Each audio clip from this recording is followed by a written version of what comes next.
Yo, what's going on, YouTube, man? We back, man, with another video of these disgusting living pieces of shits, bro. And I say living because you never know if they are living, bro. Never know with these files. God damn. Epstein files, billionaires exposed on House floor. What the fuck does that even mean? And it gets even worse, bro. If you guys haven't seen the last videos, please watch them. Shout out Cuff Boys for giving us all this important information, because I would never fucking read anything that is over 2 pages. I'm more of a watcher type of guy, just like y'all, or girl, like whatever y'all are. I do not give a fuck. As long as y'all part of my community, y'all part of my community. Let's get right into it, bro. Look at this fucking goddamn this guy. The Epstein files get more and more insane. Ro Khanna and Thomas Massie revealed the names of 6 men previously scrubbed from the Justice Department's records, including a billionaire, once labeled a co-conspirator, and an FBI document. Also, apparently Trump was a hero. His name's cleared, according to Republicans on Twitter. A lot's going on. I'll read it all in this video. Hit subscribe. I gotta tell y'all something, bro. I went to this class today, bro.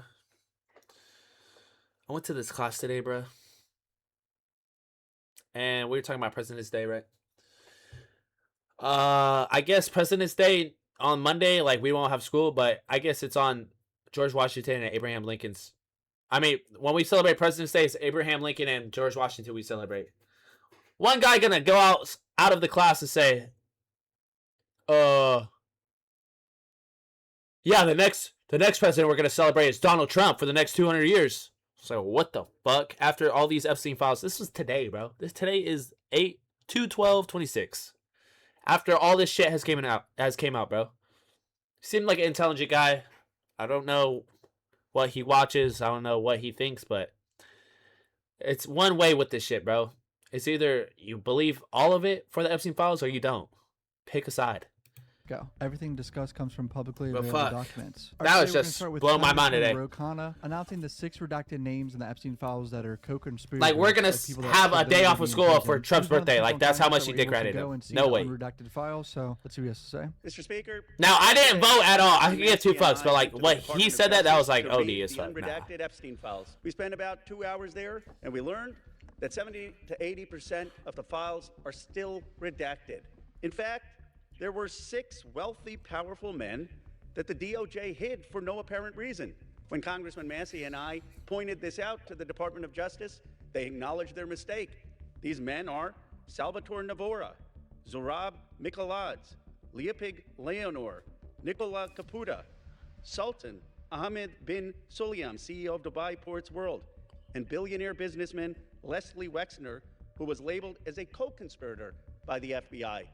Now, my question is, why did it take Thomas Massie and me going to the Justice Department to get these 6 men's identities to become public? It's a great question. Wow. Because they're being protected. Because they're billionaires. That's the answer. And if we found 6 men that they were hiding in 2 hours, imagine how many men they are covering up for in those 3 million files. But the story gets worse. The reality is that Donald Trump's FBI scrubbed these files in March, long before Thomas Massie and I passed the Epstein Transparency Act. Now, my bill is clear. The Epstein Transparency Act requires them to unredact those FBI files. And yet the Justice Department said to me and to Congressman Massie, we just uploaded whatever the FBI sent us. And guess what? The FBI sent scrubbed files. Remember in my last video, I read that. People in the FBI were like, okay, we're just going to redact anything and everything. That's what I read in my video yesterday. He's not wrong. That means the survivor statement to the FBI naming rich and powerful men who went to Epstein's island, who went to his ranch, who went to his home and abused underage girls or saw underage girls being paraded, they're all hidden. They're all redacted. It's a little bit of a farce. They're inviting all the members of Congress to go to see the Department of Justice, quote unquote, unredacted files, but they've got all redacted files from the FBI. And it's not the fault of the Justice Department attorneys. They were just told upload things that Donald Trump's FBI had already scrubbed.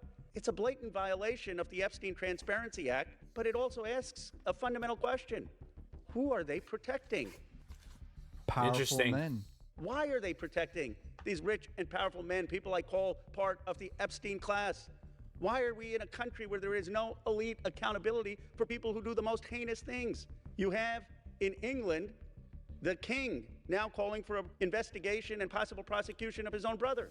Crazy. Other countries seem to be having way more consequences than ours. Prince And Andrew's this brother? happened in the United States, well, besides the island or whatever, but in New York and Florida a lot, and other countries too. But Epstein's from the United States. You know what I mean? You have in Norway the princess who no longer has support to be the queen. No and yet way. In the United States of America, we have someone in the cabinet, Howard Lutnick, who is all over these Epstein files, who allegedly had business with Epstein after he was convicted of pedophilia, and he still is in the cabinet. So Howard Lutnick lied several times. I mean, he straight up said that he only met with Epstein once for 10 minutes or something because they were neighbors. And then now it comes out they had a whole dinner with like their families or whatever, or lunch with their families on the island. Here's Howard Lutnick testifying and getting absolutely grilled. If you're new to the channel, please hit subscribe. I appreciate the support. Back to the video, boys. Yes, sir. led people to believe that you had cut off all contact with Jeffrey Epstein after the 2005 encounter you and your wife had in his apartment. But as I'm sure you know, Epstein files show a very different record of interaction. Why did the Epstein files show you coordinating a meeting and planning a visit with Jeffrey Epstein on his private island in December 2012? Thank you for the question. I'm glad to be here to make it clear. Oh, that yeah? I met Jeffrey Epstein when I moved to a house next door to him. Y'all think he's cabin? Over the next 14 years, I met him 2 other times that I can recall. That I can recall is the key statement there. You already know someone's going to find another time where they met. He's like, oh, yep, that I could recall at that time. So he's not lying technically because that's all he could recall at this time. None for 6 years. So 6 years later, I met him. And then a year and a half after that, I met him, and never again. Probably the total, and you've seen all of these documents, of these millions and millions of documents. There may be 10 emails connecting me with him, probably about 10 emails connecting me with him over a 14-year period. I did not have any relationship with him. I barely had anything to do with that person. I think you understand the root of concern here. It's the way you described very emphatically your first encounter with him in his apartment, said you were disgusted, would never have any contact with him again. Did you in fact make the visit to Jeffrey Epstein's private island? I did have lunch with him as I was on a boat going across on a family vacation. My wife was with me, as were my 4 children. Wow. And nannies. I had another couple. They were there as well with their children, and we had lunch on the island. That is true, for an hour. And we left with all of my children, with my nannies and my wife, all together. We were on family vacation. We were not apart. To suggest there was anything untoward about that in 2012, I don't recall why we did it, but Mr. Secretary. Keep in mind, Epstein at this point in 2012 was already convicted of Of basically yeah, what the R-wording fuck? children.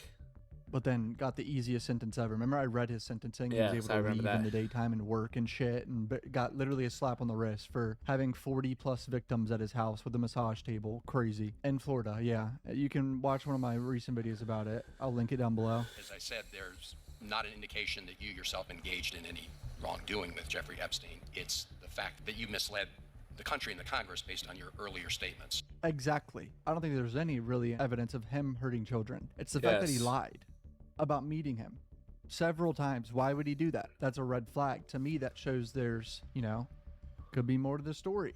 Why are you lying about meeting him several times? And you said you only met him once. You walked in his New York apartment and there was a massage table. That's what he said. And then left. But then you met with your kids and shit on his island after he was convicted of R-wording children. Suggesting that you cut off all contact when in fact you had not. When you visited the private island, did you see anything inappropriate during that visit? the only thing I saw with my wife and my children and the other couple and their children was staff who worked for Mr. Epstein on that island. And you realize that, this visit took place after he'd been convicted, right? I mean, you made a very big point of saying that you sensed that this was a bad person in 2005. And then, of course, in 2008, he was convicted of soliciting prostitution of a minor. By the way, there's a lot of stuff going on right now about the investigation into Epstein back in the 2000s. By 2004, I think November 2004, they were already tipped off about Epstein. Shit going on in his house. There was already an investigation going on in 2004. So I just want to point that out. Remember that date. And yet you went and had this trip and other interactions. Did you have a dinner in Epstein's New York City home in 2011? No. So the information that suggests that there was a dinner with Woody Allen and Woody Allen's spouse at the Epstein residence, that's there's nothing to that. Is that right? I actually don't know what you're referring to. I looked through the millions of documents for my name, just like everybody else. And what I found was There was a document that says that I had a meeting with him in May, I think, for an hour at 5 o'clock. Okay. Not dinner or otherwise, for an hour at 5 o'clock. All right. There's also a reference to the fact that Epstein had expressed an interest in meeting your nanny. Do you know whether Jeffrey Epstein ever met with your nanny? No, I saw that. I had no idea what that was about. It had nothing to do with me. No as far as interaction I at know. all with him on that? No, as far as I know, no. Would you, Mr. Secretary, be willing to ensure that the file is complete to share with this committee and the Congress your own records, any records you have that relate to Jeffrey Epstein? I will surely talk about that. I hadn't thought about that. I have nothing to hide. Absolutely nothing. All right, so quick update on the Trump situation. Trump is now What do y'all a think? hero, according to this one man here, who recalls a conversation from 14 years earlier in 2006, because this is an interview from 2020, so 14 years Let's earlier. see. And apparently Trump, Is Trump Superman? reported Epstein in 2006, essentially. And Ghislaine Maxwell called her evil, and they were pieces of whatever. All right, so the person he interviewed is Palm Beach Police Department Chief Michael Reiter, I believe how you pronounce it. He's redacted in these files, but he met Epstein back in 2006.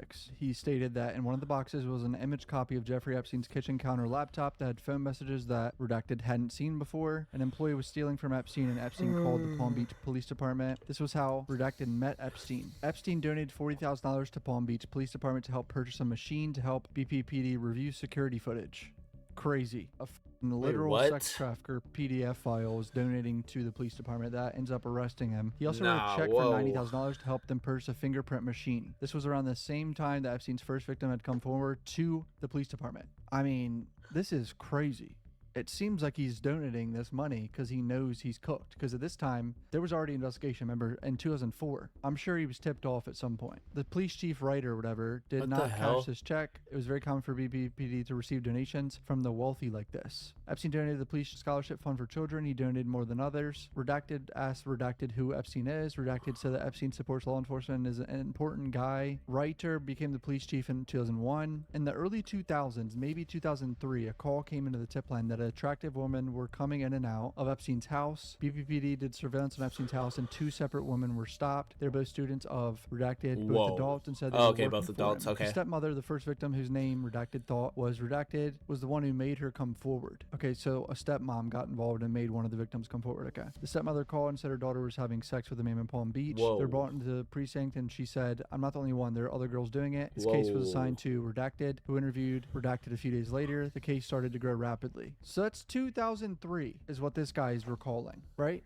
Remember these dates, 2003, 2004, Epstein was already cooked, like getting reported by people. Redacted experience inside the house was then corroborated. More surveillance was done on Epstein's house. Some kids were observed. Teenagers with braces and backpacks coming from school. One employee said there were dozens of girls in one day. Whoa. They put together a case with the state attorney, blah, blah, blah. Redacted spoke with the state attorney whom he had a good relationship with. Redacted was to get a detective and speak with the sex crimes unit. When the state attorney asked who the case was about, Reiter said it was about Epstein. The state attorney told Reiter that he had never heard of him. Then after he spoke with the Oh, yeah. defense, the state attorney told Reiter to write Epstein a notice to appear for a misdemeanor. Lewd and lascivious behavior. Reiter debated on whether to arrest Epstein on probable cause, but said it would be problematic with the state attorney. Palm Beach tried to keep the case tight. They would type up their reports and put it on a hard drive, which they would put in a safe. They had sexual battery cases against the co-conspirators. Who are these co-conspirators? What the The state attorney said the victims were not credible and would show their MySpace pages and such. They would refute minute details in the probable cause affidavit. Reiter thought it was leaked by the attorney's office. Reiter thought the defense attorneys thought they weren't doing enough to talk them out of it. This case died at the state level. Reiter then wrote a letter to the state attorney asking him to recuse himself. Private investigators began harassing and playing games. Epstein had Redacted go to Redacted and tell him these girls are just prostitutes. These are just happy endings. These are minor cases. Private investigators began pulling the police officers' trash. Epstein had private investigators basically Wow. harassing Palm Beach Police Department.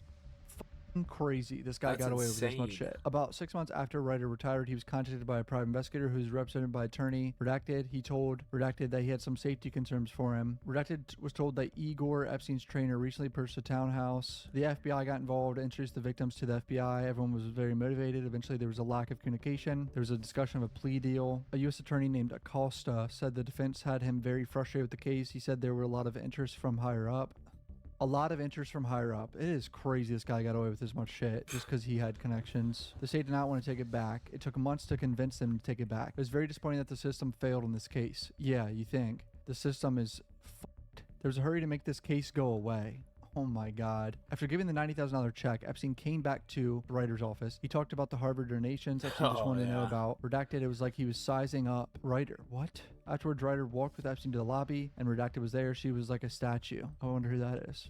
Now here's the part mentioning Trump. Sorry, I just had to give you context. Okay, yeah. No, I was getting context. Okay, I forgot. Okay, you said Trump's a hero. Let me hear. FBI gets involved, and the state tries to get involved. Obviously, a shit show with a very. It's always two sides of every story. Let me see. Literally evading justice because he's rich and powerful. Palm Beach Country Club is a Jewish country club. A lot of wealthy people are there, and they flock together. Mar-a-Lago is a mixture of everyone. Donald Trump told Redacted that he threw Epstein out of his club. Trump called Palm Beach to tell them, "Thank goodness you're stopping him." Everyone has known he's been doing this. Trump told him, people in New York knew Epstein was disgusting. Trump said Maxwell was Epstein's operative. She is evil, and to focus on her. Why did Trump wish her well a few years ago? And why is she in another prison that is more comfortable with a pet now? I'll continue though. Trump told Redacted that he was around Epstein once when teenagers were present, and Trump got the hell out of there. Keep in mind, this is all from a chief of police memory from a 14-year-old conversation phone call.